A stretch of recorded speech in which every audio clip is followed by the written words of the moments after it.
for this one. Yeah, Okay. Go on, brother. yeah, My brother from another mother. yeah, Boy Lollipop. Kasama ko tong si Billy, may idol. Nandito na kanina ko pa hinahamol ang aking hininga kasi ako na po'y pagod. Salamat na lang at ako'y binigyan nyo ng pagkakataon na makapag-rapan dito. Nakaharap ko si Billy na masarap pa sa pinakakasinga. Eto na kaming dalawa, isa lang binabanatan ko kaya makinig ka. Wow, buong probinsya ay nakatuto. Dito na naman mas matigas pa sa pinakamatigas na mukha. Kasama nyo. Kaya, yo, kaya kung ako sa'yo ay sumabay kasama B-A-I-L-L-Y-B-O to the I. Boy Lollipop, tsaka si Billy. Ito na ang chorus. Hanggang mo na. Lord. Come on. Patawad. Aha. Pagkat ako'y makasalanan. Makasalanan. Nila lang. Oh, yeah. Lord. Aba? Patawad. Falsetto. Lord. Okay. Ipagarup ko idin kaya kunya. Kaya kung tiyag-biyag ngagmay sa aglap-lap ko sana nakiti kwarta. No awan ti problema malipatan ka. Ng malagip ko di awan ti trabaho. Islaak lang agtrangkaso ang manok no kumaro ti malas biyag ko ti sumrek. Sika nga sika ti papabasulok. Mas kinay kayat ko nagbalin na tambayag malamakampay. Sirok ti tay-tay kas at lang tay kaldi. Nga mayaw awan, di ka Diyos tinangiturong ti dalan, sinolsolok lang ti inted mo nga blessing, awan rin nanudan, binting nga dulingem numan pa'y kasta, tinaligatag dinakbinay, bay anday tat pagyamanak. Lord, pagkawanan na. Pagkawanan na kami ako. Lord. Oh, Na. ka nagtigo sa tay. Lord. Oh, yeah. Patawad. Aha. Pagkat ako'y makasalanan. Ako'y Bakit? makasalanan. Okay. Handa ka na ba sa TTT mo? Siyempre naman kung handang-handa ka na rin sa iyong TTT. Ito na ang TTT ko. Top trending topic po tayo. Okay.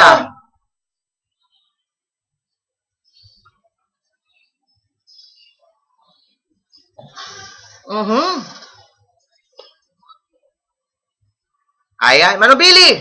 Abay nasa bansa na po. Okay. Ano? Eto Ang si- NBA MVP Male Athlete nga. of the Year.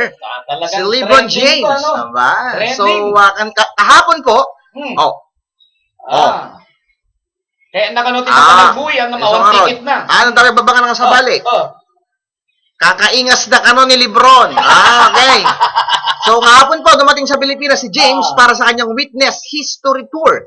So, layunin po ng pagbisita ng Miami Heat Star sa bansa para magsilbing inspirasyon sa mga kabataang Pinoy, lalo na sa mga aspiring basketball athletes. Okay. So, maalala po na inabot ng 2 araw ang pila ng mga Lebron fanatics para makakuha po ng libreng ticket para sa makasaysayang pagkakataon. So, matatanda ang Manubilya, malaking factor ang back-to-back championship title ng Miami, ang heroic performance ni James kasama sina Dwayne Wade, Chris Bosh, Ray Allen at Filipino-American head coach Eric Spoelstra.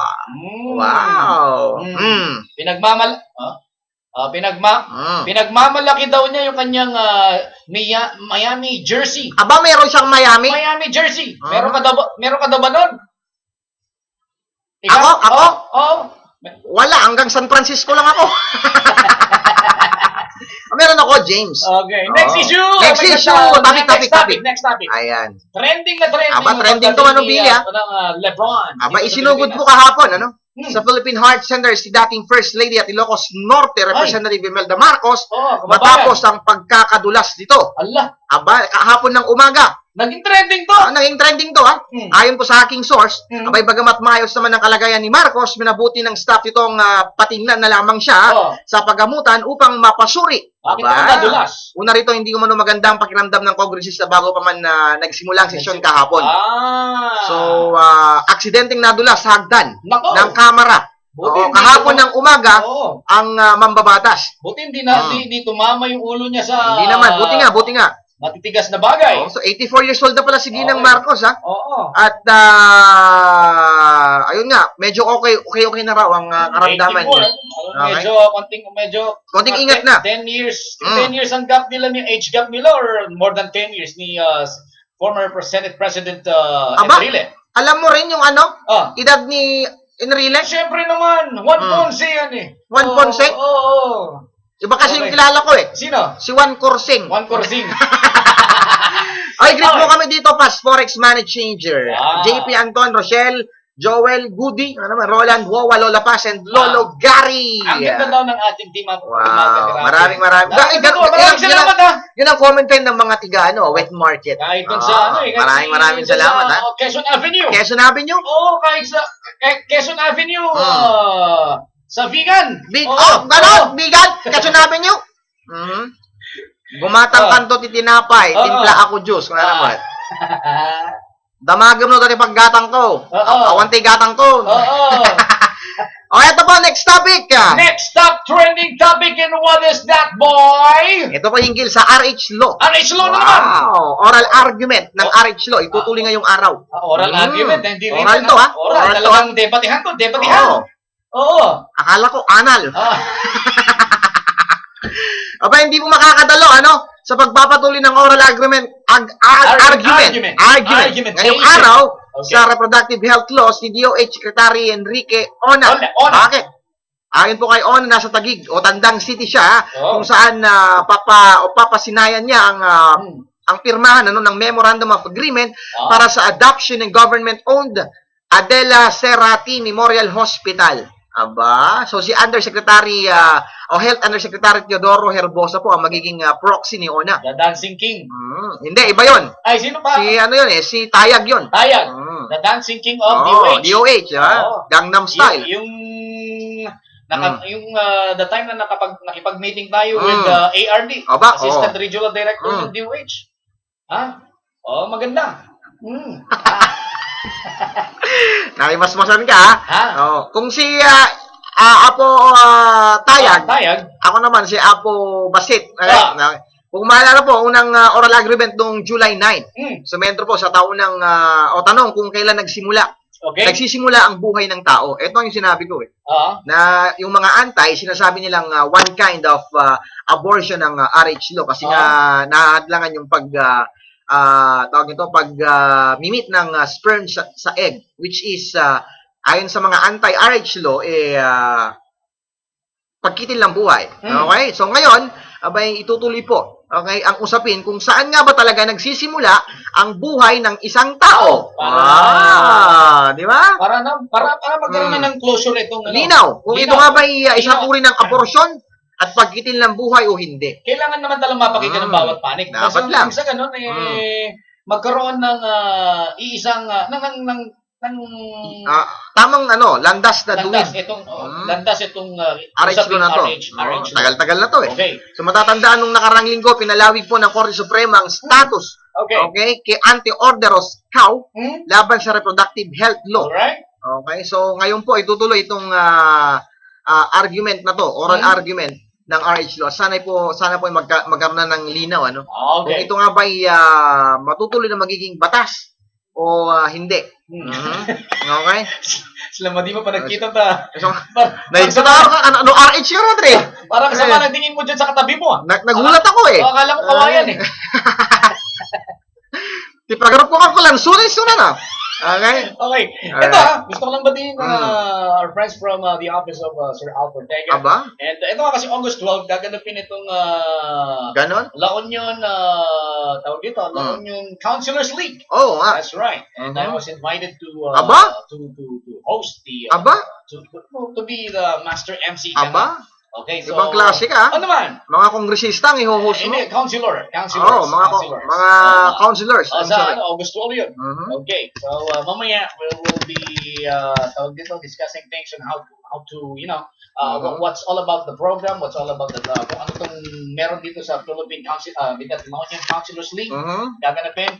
on August 12 sa Jego Sila, sa provincial capital. Aba, Okay. okay ha. So, ayan po. Next topic tayo.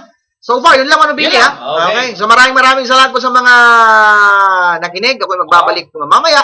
At syempre ha, ipatingin ko lang ulit yung mga nasa old market. Grabe, lakas na radyo. Nag-request sabi dito, pwede mang tapusin nyo yung kanta. Para naman sa ganun, mas kumpletong araw namin. Sabi dito. May nag-text rin. Ano sabi? Para sa texter, Ano sabi? 30 per hour. Kung ano naman. 30 per hour. Anong 30 per hour? Ang babayad sa akin pag kinanta ko. 30. Cheap po naman. Hindi lang. What's our friends are for? Di ba pwedeng 3,000 per song? Package kasi yun 30. Bakit 30? May kasamang tusino. Okay, good morning sa lahat. Maraming salamat po. Pagbigyan natin sila. Para hindi naman masumamang kanilang loob. Kakantahin ko ba yan? Kantahin natin. Go! Yo! My brother from another mother. Yo! This is your Karuba. La Union Wides. Aming naman nakabaso. Karuba. Karawa. 104.3 My FM. Yo! Sa kantula ang malagip nuwa dati kasta pulak baka adati ang mumabalin na pagutangak ngamen kita mabutan ko'y pitaka ikan naman nanang siya mi baglang nga tayaak sa kantula ang malagip nuwa dati kasta pulak sapay kumamadamdama apuket mabsugak mabalin kanya kon crispy juicy chicken joy tana umaako na po witi mantika kinsoy sa kantula ang malagip nuwa dati kasta pulak ikan naman kadiin sige da apagbat na nga kaya't kumat kumangamin na Pan-Amerika sikat latalan sa kagkadwa sa kantula ang malagip nuwa dati ka sa pulag dagito niya daw dawatag kag paay amin kanyak na yaguroy man kade kasla mading maturungan nan ay naapo to'y kinaagong pangawa naman Lord patawa pagkat ako'y makasalanan, hindi lang ako, kami lahat. Makasalanan nila lang. Gramang to'y kaabay ko. Lord, patawa. Oh yeah, baby. Pagkat kami makasalanan. Gramang yung sangok. Makasalanan nila lang. Yo, saklamaki misan makalagi pak nuwadat chika bebe nga machan singak nuwadat at barkada umawis kanya no ikan na kwarta ka puso mapanak saklang makimisa no makalagi pak no baroti badok kenapnot pitaka nuwada 25 karatoy ramay ko nuwada paro sapatos ken banglo saklamaki misa no makalagi pak nuwada iti sexy ama kitak nuwada ti papakla ama sirpatak sitsitak ti pataken katawaak sa lamaki misa no makalagi pak panso nga dalan iti naserikak ngem no man pay kasta tinagbanagak Diyos nga man nakabalin pakawanan naka Lord patawa pagkat kami makasalanan makasalanan nila lang come on Lord patawa pagkat kami makasalanan makasalanan nila lang so maraming salamat sa makikinig Pizza Ramada Bear Station and bago tayo mag-hiwa-hiwalay ito lang may mga nag-text tayo dito kay Gentleman brotherly night to you ayan kay mayat ba't akatakad tayo ano to pabati man Kuya Boy and Billy dito sa Bigasan kay Menchi hello sa'yo kay Kulot Pudok ayan si Tukaken Ana Karanina Pulaget si Dikti Kasardan ay ko bitar na kami makipunsyon Kanabay nga naman tika ni Chanko muli break it down Billy Boy break it down yes ako po si Billy my idol at mamayang alas 11 abangan pagbabalik syempre ni Boy para sa programang Internet ayan at syempre susunod po sa aming programang Good Morning La Union susunod na po syempre si Isabel Oily ang napakagandang diwata sa loob ng karagatan manatiling tumutok po dito sa pinag-uusapan sa buong La Union, ang 104